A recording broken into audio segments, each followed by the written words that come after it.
managed to break through the door when they were ready. I'm injured. I was lucky to make it out alive. Yaris, it'll have to be you.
Parliament is now in session. The idea that Camelot could succeed without one of our own is inconceivable.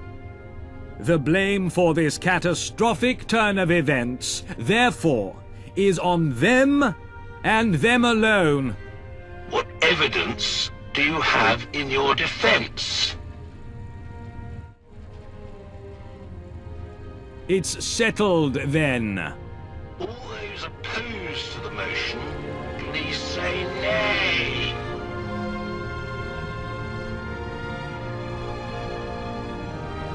The ayes have it. The ayes have it. The motion is carried. Punishment. Deaths. Unlock.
Here I am. I tried abandoning you to the wastes. I tried having you killed. I had you tried and convicted. Despite my best efforts, you remain to the bitter end. So let's talk. We are the same. Any difference between us is derived from our experiences and scientific error.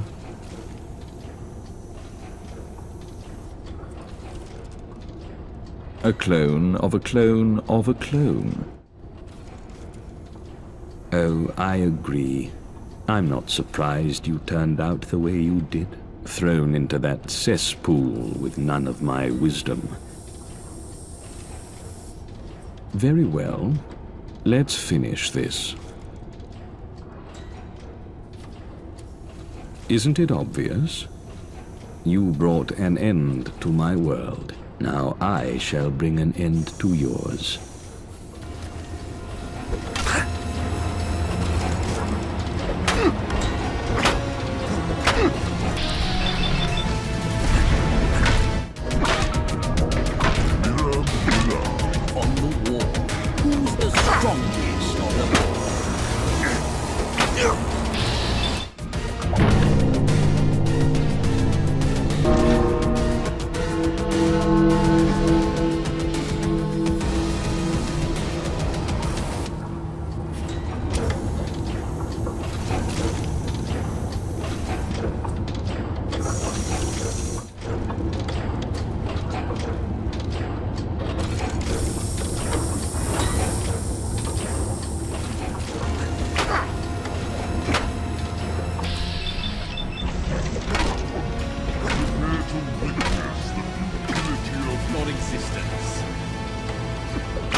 Far surpassing the expectations of their creator, the Wayfarer had ultimately swayed the course of history.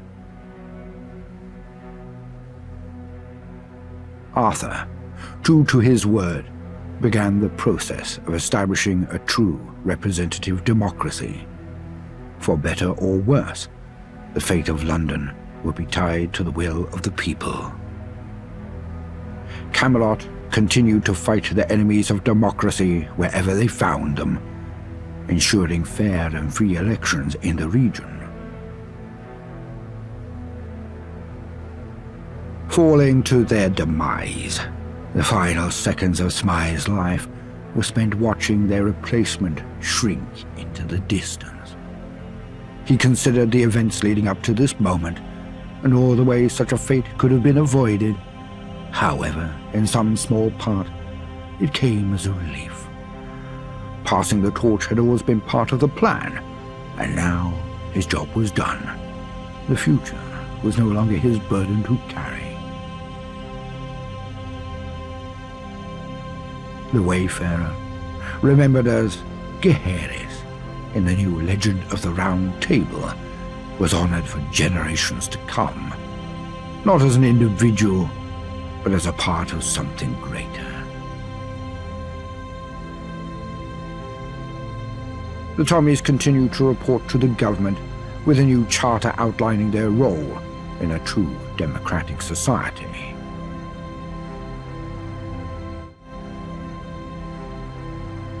With Pete Davies at the helm, the Roundels rebounded. After cleaning up the few straggling hooligans, their club sprang back to life, though with tamer partying, because, thanks to a newly, mostly sober Davies. The Pistols of Camden embraced the future with cautious optimism. While life in Camden didn't change all that much, the rest of London adopting a way of life similar to their own was reassuring. Following the Battle of Westminster, the Camden Council discussed the Wayfarer's actions in depth. The Wayfarer was declared an honorary member of the Council for their involvement in the uprising. For the time being, Miller's men were left alone. They were deemed too much of a hassle to deal with, and Islington was blockaded. While they would occasionally sneak out and attack neighbouring boroughs, their rage, for the most part, turned inwards. With no outlet for their fury, this spawned a culture of infighting. Gangs of Miller's men would beat each other to the death over trivial matters. Fortunes were lost and won at a swing of a fist. Only one thing united them: their devotion to their leader, Miller. The Tommies never returned to Brickton, and their independence was guaranteed for years to come. They became a safe haven for those in London seeking a simpler life. In the grand scheme of things, they were insignificant, and they wouldn't have it any other way. While the rest of the city marched on, Brickton remained a capsule in time. Change was slow in Eastminster following the fall of the gentry. The Good Samaritans were instrumental in keeping a semblance of order through the chaos. With their newfound autonomy, the flame of community spirit burned brighter than ever. The free and fair elections were not kind to the gentry, who failed to form a majority in the subsequent Parliament. As time went on, the law no longer turned a blind eye to their extractive policies. This financial shock caused a significant decline in the Westminster surplus. Now on equal legislative footing with the rest of London, the gentry redirected considerable resources into lobbying for their interests. This investment would ensure they retained their economic dominance. The Wayfarer retrieved all the lost plays for the troupe at Shakespeare's Globe. The theatre prospered in the new world as it had in the old, entertaining the people of London indefinitely. The Vagabonds surged in strength under their popular leader, gaining wide control over East London. For those that were part of Sebastian Gaunt's growing cult following, it was a golden time. For those who were formerly with the Syndicate, or suspected of being so, dark and bloody days would come. The Thamesfolk disappearances, thanks to Wayfarer's efforts, stopped almost entirely. Through time, wounds healed, and the Thamesfolk finally began to climb out of their tunnels and sewers. Archie, like many young men, struggled to find his place in Old Blighty. Never truly at home, he wandered the waste searching for a place to hang his head. He saw the world, or what was left of it, but always traded a comfortable bed for a new horizon every chance he got. Kira continued her pursuit of treasure through the capital, always seeking greater and more daring gains. But though riches greased her palms, it was never enough, and so she decided to leave London, endeavoring to explore beyond the capital. Her new quest is to become the most famed adventurer in the world. Arthur Mountbatten was thankful for the time spent traveling with the Wayfarer. He had lived more of a life in that short period than he had ever thought possible. For the remainder of his days, he would live a quiet life in Camden. And so, the Wayfarer's journey came to an end. But it was not the end of history, only the beginning. Because in mankind's pursuit of power, there is no price too high, no life too valuable, and no ideal too sacred. Because war War never changes.